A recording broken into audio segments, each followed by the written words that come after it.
Patsy has called in to say, Joe, don't get me started when it comes to refunds. In my case, it's Aer Lingus, not Ryanair. Okay, that's something we may return to on the show this week. And if you have an issue in relation to refunds from airlines and holiday companies, travel agencies or what have you, send as much detail as you can to us, and I promise you we will look into that. So then, ladies and gentlemen, lately on this show, we have been highlighting the fact that people are finding this lockdown phase much tougher than any of the previous ones. And that's not surprising in that we went through 6 weeks of restrictions before that short break in the run-up to Christmas, and here we are back into it again. But I can tell you, right now, keeping your distance, wearing your mask, washing your hands, and staying at home will keep you safe from this terrible, terrible, and of course, dangerous virus. And we need to do everything in our power to make sure that we don't contract this disease. You just don't want to get this disease if you can help it at all. Derek, good morning to you. Good morning, Joe. How are you? I'm good. May I ask first and foremost, how are you today? I'm not too bad, Joe. Getting there slowly, but look, at what you said is totally true, because I wouldn't wish anybody to go through what I had to go through when I caught COVID. And for anyone that would know me, I worked in Daisy Hill as a healthcare assistant, and I obviously would be wearing the full PPE gear. And I came home on the Saturday night from work, and I went to bed, and I had a splitting headache. And the next morning I got up, I had a temperature, and I wasn't feeling great. My head was busting, so I had rang a friend of mine, Kay, in Dundalk. And anyone that knows Kay knows when she says something, she means it. She told me that I was getting it very hard to breathe, and I was to ring an ambulance, and if I didn't, she was ringing it. So I rang Doc and Call, and at that, I could hardly speak to them. So all right, can I just stop you there? Because, again, I just want people to get an insight into how rapid this virus can move and can work. So it's a Saturday evening, you came home from work, you were working as a healthcare assistant, you had a migraine, which you thought was a migraine, you go to bed to rest, you wake up the next day and you know you're in trouble, and you contact friends, an ambulance is called. But even at that stage, because I know you have asthma, were you hoping against hope, or did you say to yourself, I have it? I sort of knew, Joe, because even though with asthma, my breathing, it was very bad. And even when taking my inhalers, I usually, if I had asthma, I would respond quick enough, but I couldn't get anything. I couldn't catch my breath, and it was really scary. So it just shows how quick it was. Like, I went into hospital on the 30th, and by the 3rd of November, then I was transferred to ICU because I couldn't get my breathing under control. And while I was in ICU for a few days, my breathing kept getting shallow. That they kept proning me on my back, on my belly. And at that, then I can remember having a conversation with the nurse about Castlevania and stuff. And then at that, I can just remember saying to her, I can't breathe. And at that, for the next 40 days or so, I don't remember anything until I woke up in the Mater Hospital in Dublin. So from speaking to doctors and that, when I came back to Drogheda, they kept a diary for me for any patients that go into ICU to keep a diary of your missing days. And they just said that at that stage they had to put me into what is called a seduced coma. And while they had me in the coma, that was to give me a rest, to help me breathe. And then later on, I'd say in a few days later, then they woke me up, and I was responding to commands of what they were saying.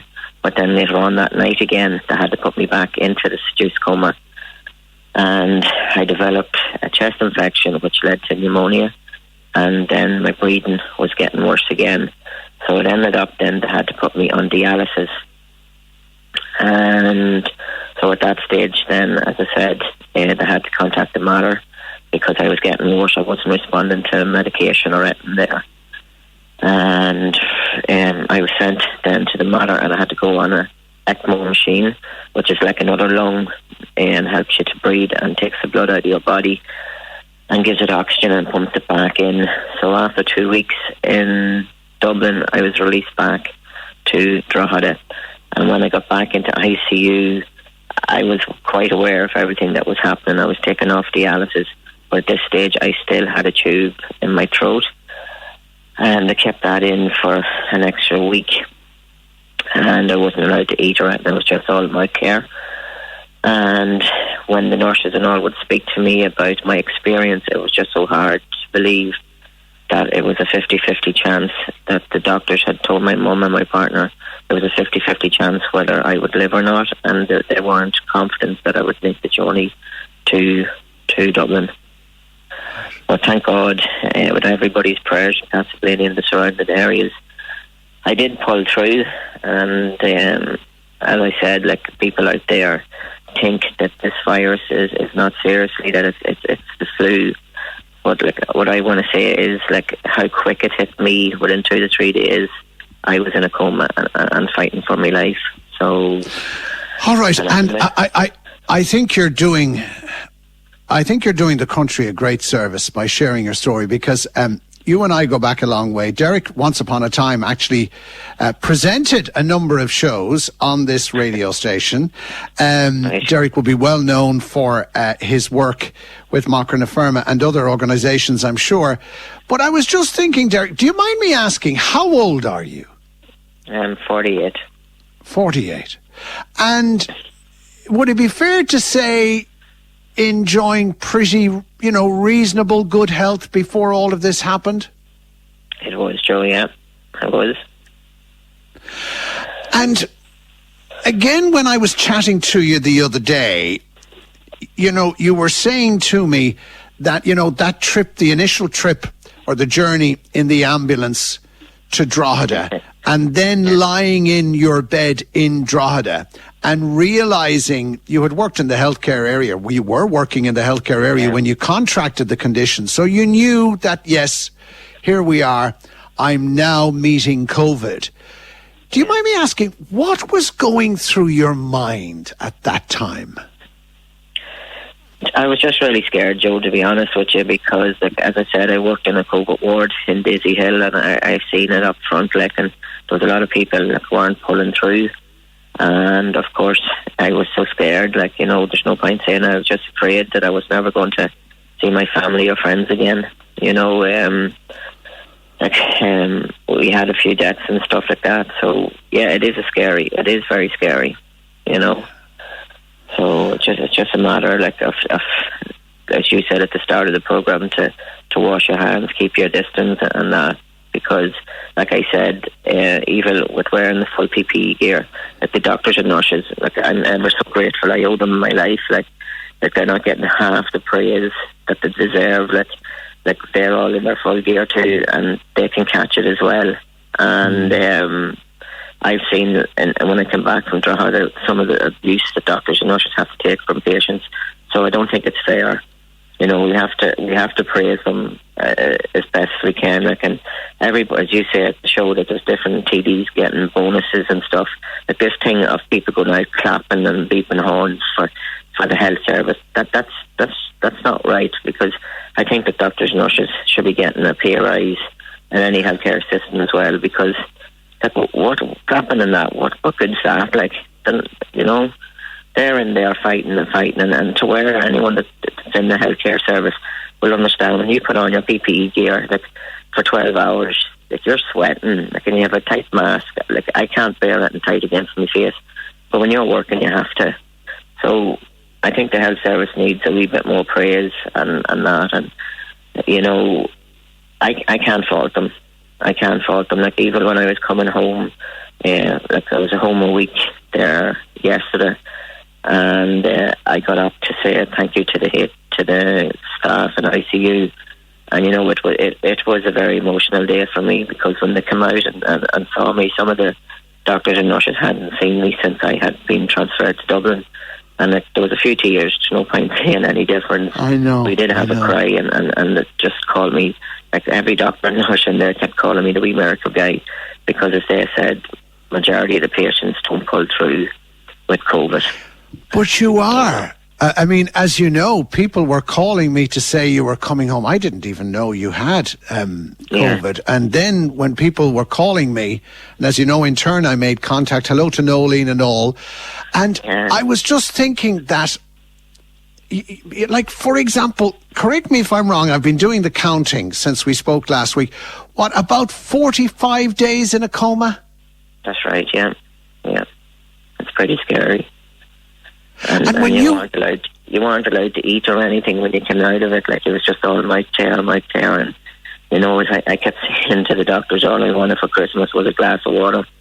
You know, like, they were afraid that I couldn't swallow properly. And even with being on dialysis, when I come off it, they had a bit of a scare, because I wasn't functioning properly. And I thought then when I got back to Drogheda that I was going to have to go back on it. But thank God everything started working again. So, yeah, so 46 days, it took a lot out of me. My muscles and all sort of faded. So physio surgeries in Drogheda worked me hard to get back where I am today. Like, and it's okay, like, I'm home here now on a walking stick. But it's all baby steps at the minute. And it's going to be a long road ahead of me for another while. But look, I'll get there. I come out of the worst. So look, as I said, and only for my family and that as well, the welcome home I got was, yeah, you know, it was very good. And, you know, my aunt Nolene and them had organised it in the house with balloons and banners, like, and it was a big surprise. But, you know, the more I think of it, though, yeah, go ahead, the more I think of it, it is really scary, like, and, you know, I have these two diaries from ICU, and I tell you, if anyone read it, they would get their eyes opened. It just brings a tear to your eyes to just realise, like, how close I came. You know, and as I said to the priest that works in Drogheda, I said to him, look, he'd anointed me, or he'd blessed me with holy oil when I went in. And I had said to him when he came up to visit me that the holy oil didn't do me any good. And he says, will I bless you again? And he says, I don't think so. The last time you blessed me, you put me into a coma, like. And he started laughing. So he was slagging me. I told him I was knocking on heaven's doors, but they wouldn't let me in. And he told me that the caretakers had gone. That's why they hadn't got the room ready for me, like. I know. And, you know, it's good to sort of look back and have a bit of a laugh with it. But I know. But at the same time, as you said, when you read the diaries, it can make for frightening reading. And as you said, it's now a long period of recovery. And again, I don't know if this part of the COVID story is being told, in that we hear about the people who make the recovery, but that's just the start of a new journey then, Derek. Yeah, it's just going to be a lot of physio and stuff again. You know, I still have to go to Beaumont, because when I'd been in the coma and came out of it, I had a fierce problem with my left foot, where the nerves and the muscles are still pretty weak. And basically when I put weight on it, it's causing severe pain. And so I had seen a neurologist, and that I still have to go back and get it checked, because they're worried that I might have slightly damaged the foot. So, yeah, but thank God every other part of my body is functioning okay. But as I said, it's a long road, and it is a scary virus, and people just need to take note, because it can hit you so quick. And, you know, like, what I put my family through is unreal. Like, you know, for Mum and my partner to come up and see me all wired up and stuff like that, it wasn't nice for them. And then to be told that I'd be lucky if I made the journey to Dublin, like, you know, for how they felt. it was hard. It was hard, and I wouldn't wish it on anyone.